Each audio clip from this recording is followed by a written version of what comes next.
My name's Yusuf. I'm 52 years of age, and I've been a Muslim for 27 years.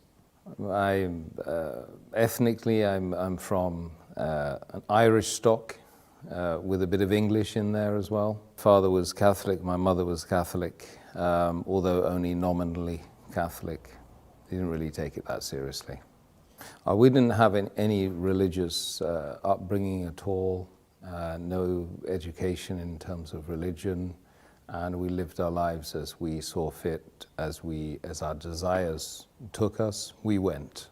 My mother and father used to give me some indications of what is right and what is wrong, but very, very little in the way of religious instruction, so we were free. Basically, I left school at the age of 15. I ran away from home at the age of 15. My father had already left home when I was 4, and the last thing I said to my father was, "Dad, you better leave because my mum doesn't like you anymore." You know, so that was the last time I saw him as a child until I was 24. I went to seek him out after that. That was part of the journey for me to find myself, because once I'd left home, I started traveling a lot. I started broadening my horizons, meeting people. I'd always ask lots of very difficult questions, and usually people would, come back to me saying, "Why do you ask so many questions? You're so annoying. Get out of here," you know. But I kept asking questions because my idea was that I'm on this amazing journey with thousands of people around me, millions of people around me, and I should be asking them, like they should be asking me, what's it all about? Where's this journey taking us? You know, has someone got a roadmap? You know, where's the sat nav? You know, so yeah, I mean, I spent years and years and years asking and traveling and asking again. And I naturally, when I read books on philosophy or religions or the purpose of life, so I started to seek out those people that were writing those books.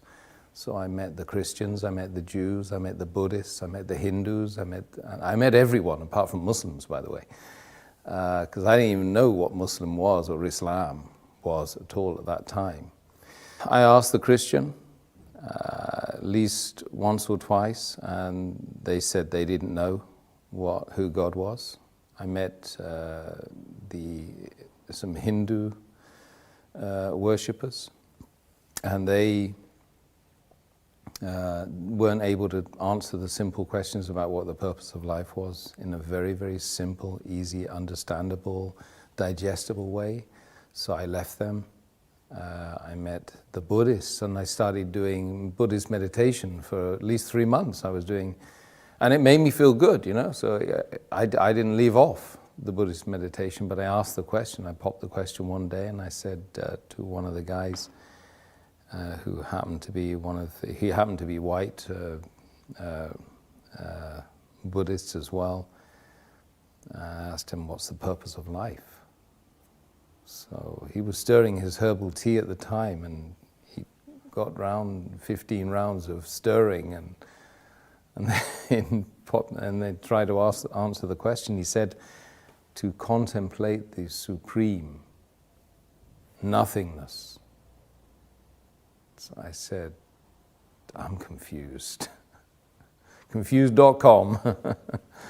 And he's tried to justify why he had evidently mentioned a contradiction in terms. By any stretch of the imagination, it's difficult to imagine something that's supreme and yet absolutely nothing. So he tried to give me the Golden Sutras, and I started reading that, and I couldn't understand it. I didn't think I was a shallow individual who couldn't understand things, because I'd been reading a lot.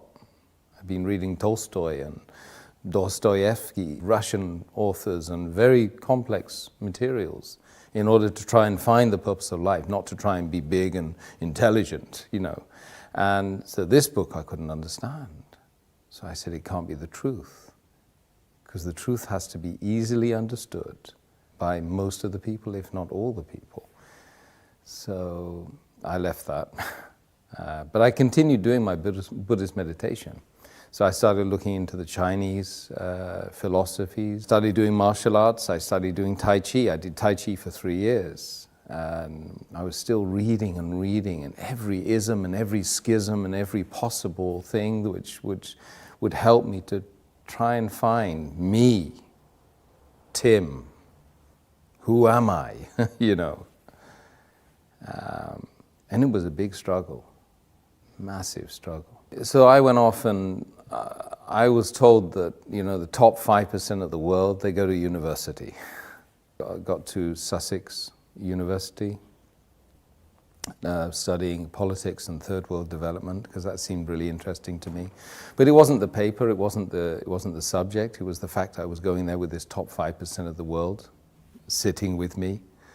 So I got there and I was mortally disappointed, because most of them were just out to get drunk and have a hedonistic lifestyle whilst they were away from their family for the first time in their lives.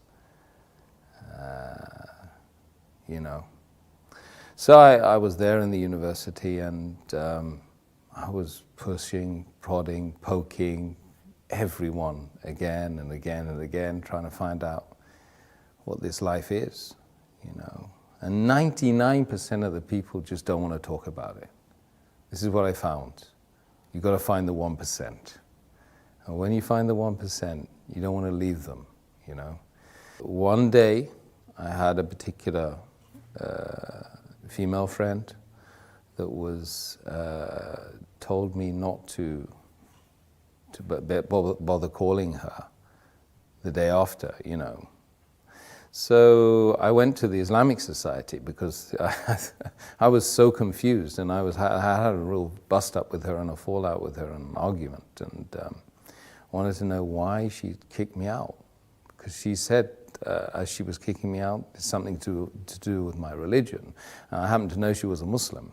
So after all of these millions of questions and unanswered questions at that, you know, what led me to this faith was an argument about her religion, which she claimed to be following. So anyway, knocked on the door of the Islamic Society, and I found this Iraqi guy with his headscarf and a smile as well, kind of a nice smile, and I said, look, I've got a problem with my girlfriend. So he said, you got a problem with your girlfriend? He said, why? I said, well, she's Muslim, and she just told me that she didn't want to, you know, me to come today. So I want to know why. So he's kind of said, well, look, best thing I can do is give you these. Give me a pile of books.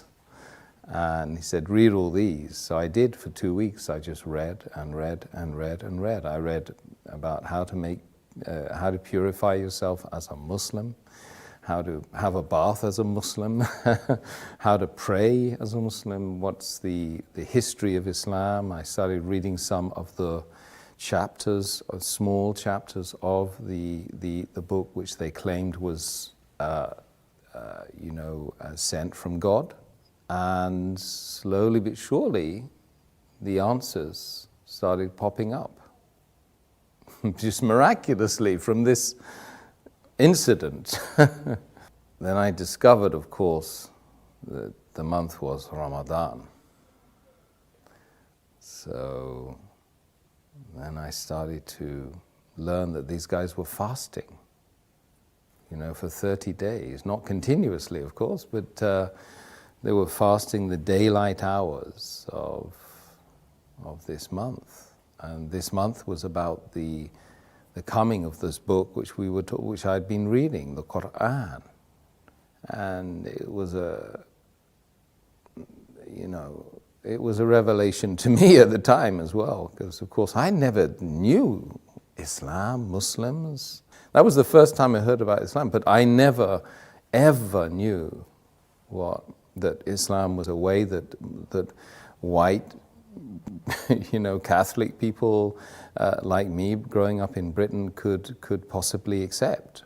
I thought it was a religion for brown people and ethnics, So I slowly but surely started getting the answers to the questions that I had been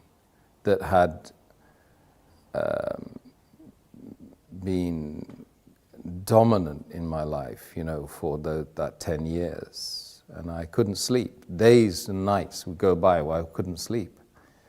There were moments when, I just think, what's the point of this life without knowing, without having any certainty about a direction, about a purpose? What's the point? I mean, would anyone go on a journey without knowing the destination, the purpose? Absolutely not. This is plaguing me every day. I would be looking at the stars, and I would be literally crying every night, crying myself to sleep, because you're tiny, and this is huge, and this has a game plan. This is more than just a mere coincidence, a mere happening, that's something that's just happened out of nothing. This is by design. And you have to find the purpose. So you come across this book which answers all of the questions. You don't like what you read. Some of it you don't like. But it's kind of good for you, right? You realize it's good for you. And it was probably the third week of Ramadan then. I was reading that, and I was watching these guys. They were fasting and they were praying in that place 5 times a day in that center. And I would join them and I would be doing the prayers with them, but I couldn't really know what was going on, but it felt right. And one day I woke up and I said, look, I'm going to fast today, because the fasting is the thing that really seemed to be very attractive, and it was a challenge for me, and I thought it might help me on the journey. So I prayed. I started fasting that day, and it was like somebody had removed the blindfold. They'd unlocked the door. They'd removed the earmuffs, and I was able to think clearly. And just that moment, on that day, on that time, was the moment when I found Islam. Because, when you're fasting sincerely to find the one that created everyone here and everyone out there and everyone that's going to be created later on, after we go and we leave this planet and leave this journey,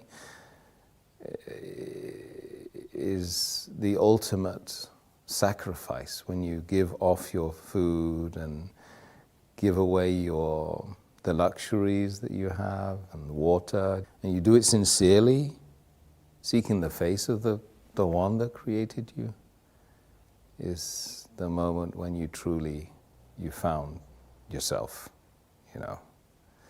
So that was that day.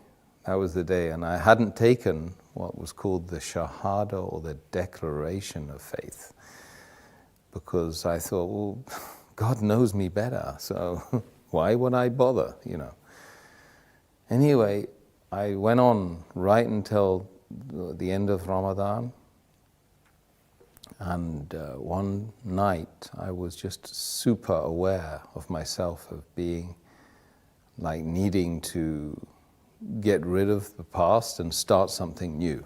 It just felt like that. So the whole night I was just like, I was making this ritual ablution, watching, because I was reading it all the time in the books I had with me, and trying to get rid of something that was in the past. And then in the morning, very early in the morning, I just walked I went up and I started looking for a mosque. I went into a mosque. I got to the top of the stairs and the guy grabbed hold of me and said, look, what's going on? What are you here for? Can we help you? I said, yeah, I've just come to embrace Islam. He said, well, we don't know you. I mean, we've never seen you. What do you know about Islam? I said, I've been reading about Islam for the last 2-3 weeks, in fact, and I've been fasting as well. So they were quite surprised, and they said, well, have you washed? I said, I've been washing the whole night, man. I made the declaration of faith. And then I kind of got hugged by 300 men, you know, and I'd never been hugged by a guy before. Not even my father, I don't think.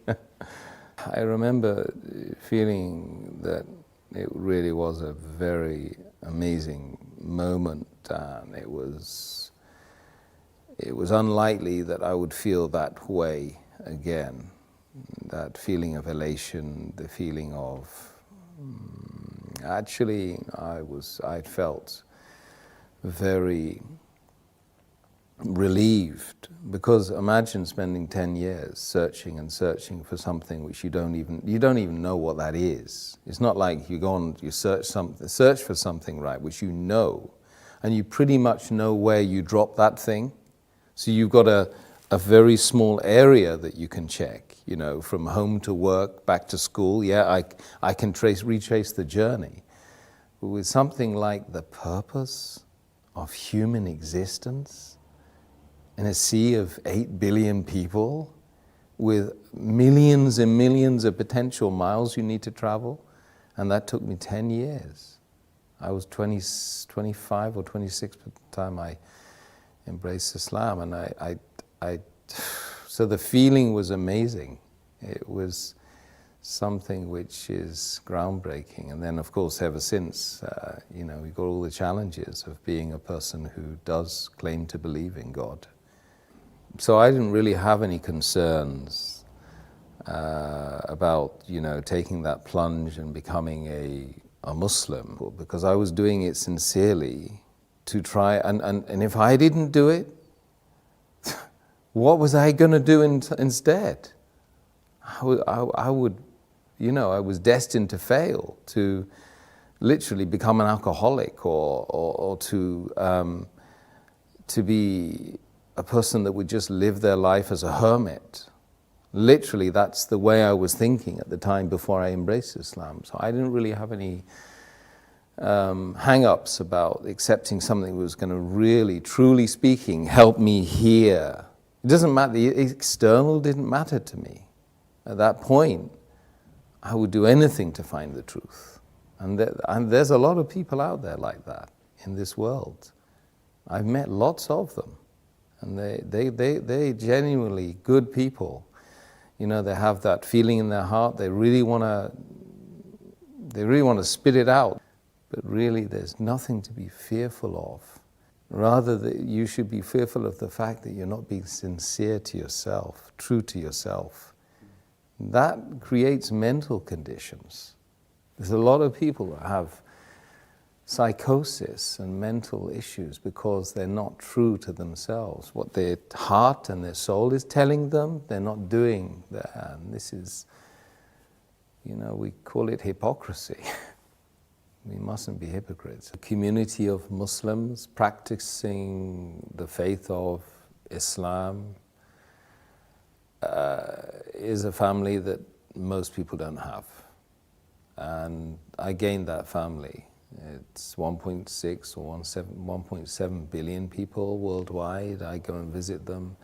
I can just say, peace be unto you, in a gathering of people in a room, and I've got potentially 1,000 invites right in front of my face, you know. If I go and pray in a mosque in wherever it is, Abu Dhabi or Kuwait or America or France, so that's the community that I never had. And I yearned that community. I remember when I married my wife, I said, I need to marry into a family. I need a family. Because we increasingly in the world, not just in the Western Hemisphere, we're lonely. You know, 40% or more of the population of London lives on their own. That's shocking. People don't even know their neighbors. This is just London. London, number one capital of the world, right? That everybody loves to be part of. But people are not part of each other, you know. They're distant from each other. So I believe that the greatest thing that the faith of Islam gave me, apart from the massive direction and being able to have secure in the fact that there is a purpose. I don't need to go out to the pub and get drunk anymore. If I want to get drunk, I just pray. You know. If I want to find direction, I've got the sat-nav. I've got the map. If I want to know anything about the faith, I rest assured I can go to someone who knows about the faith, and they will give me direction as well. And I have that massive, beautiful, unending family.